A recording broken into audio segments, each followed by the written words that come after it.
రెండో పెళ్లి చేసుకున్నారు కదా, దాని గురించి మీరేం మాట్లాడతారు? రెండో పెళ్ళి అంటే ఇప్పుడు ఆమెకు పెళ్లి కావాలే చేసుకున్నది.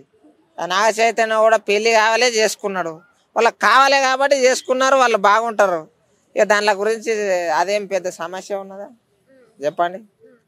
సో అంత సీక్రెట్ గా చేసుకోవాల్సిన అవసరం ఏముంది? ఇప్పుడు నాగ చైతన్య శోభిత వాళ్ళిద్దరు గ్రాండ్ గానే చేసుకున్నారు, అందరికి తెలిసినట్టే చేసుకున్నారు కదా, సో వీళ్ళు ఎందుకు సీక్రెట్ గా చేసుకున్నారు అంటారు? అది లవ్ మ్యారేజ్ అనుకోండి.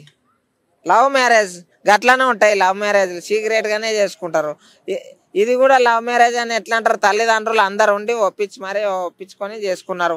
వాళ్ళు ఎందుకు అట్లా చేసుకున్నారు అనేది వాళ్ళ పర్సనల్ ఉంటుంది. వాళ్ళకి కావాలి పెళ్ళి, వాళ్ళు చేసుకున్నారు. చేసుకోవద్దా? ఇప్పుడు నా చైతన్య చేసుకున్నప్పుడు ఎందుకు చేసుకున్నారా అని అడిగిర్రా? అడగలేదు కదా. ఆయన చేసుకున్నాడు, ఆయన మంచిగా సెటిల్ అయ్యిండు. ఈమె చేసుకుంటుంది, ఇంకొకరితోటి సెటిల్ అవుతుంది అంతే. అంటే లవ్ మ్యారేజ్ అంటారా? లవ్ మ్యారేజ్ అంటారా? లవ్ మ్యారేజ్ సీక్రెట్ గా చేసుకుంటే లవ్ మ్యారేజ్ అవుతుంది. ఇక అందరు కలిసి చేస్తేనే అరేంజ్ మ్యారేజ్ అవుతుంది. అట్లా ఇక ఇంకొకటి ఏమిటిది అంటే అక్కినేని ఫ్యామిలీ మ్యాటర్ చెప్తున్నా.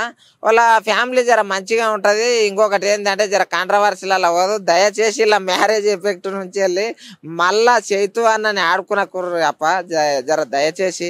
ఎందుకంటే వాళ్ళు జర ఇజ్జత్ మీద సవాల్ అన్నట్లు బతుకుతుంటారు. జర ఊకే ఇప్పుడు సమంత అయినా కూడా ఒక ఆడపిల్ల, ఆ ఆడపిల్ల ఇజ్జత్ తీసుడు కూడా మంచిది కాదు. ఏదో ఇంతకుముందు పెళ్ళి అయింది, వాళ్ళ మధ్య ఏమైందో తెలియదు, విడిపోయారు. ఇప్పుడు పెళ్లి చేసుకున్నది గంతే. వాళ్ళ కొత్త సంసారానికి మంచిగా మీరు దీవెనలు ఇవ్వాలి అంతే.